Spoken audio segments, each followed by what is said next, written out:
John J. Darlington, Jr., National Guard. My platoon was a reconnaissance platoon. We were mobile. We had a means of getting around in vehicles. So our job was to patrol the various riot sites. There had already been a curfew enforced by the police.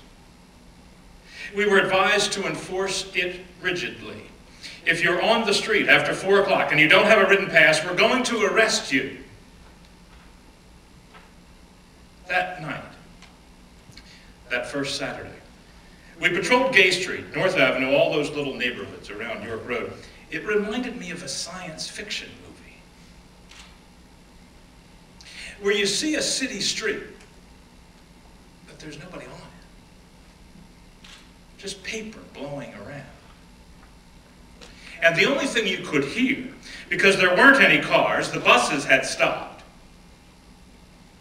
Nobody physically was on the street, so the only thing you could hear were those alarms, the gongs and the bangs and the dings of those alarms. It was like a melody of alarms. It was really weird.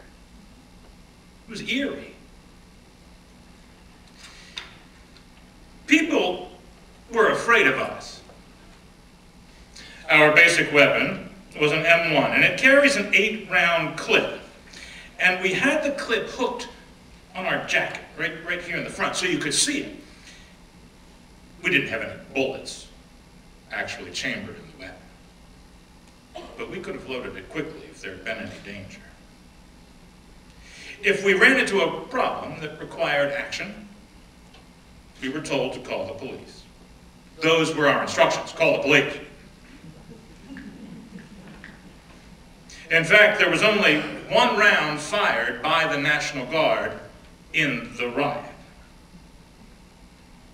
That was an accident. No National Guardsman killed any rioter.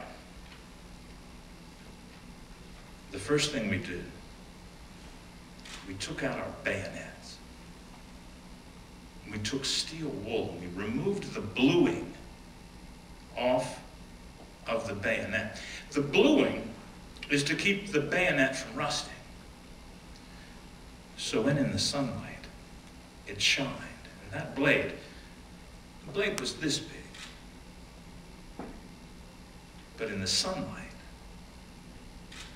it looked this big.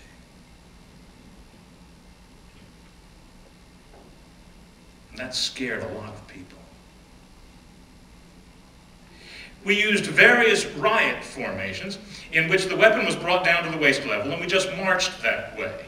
And it was just like a phalanx of bayonets, and that moved everybody out. They just moved back. We didn't have to shoot. We didn't have to beat anybody up. That's the way we controlled it.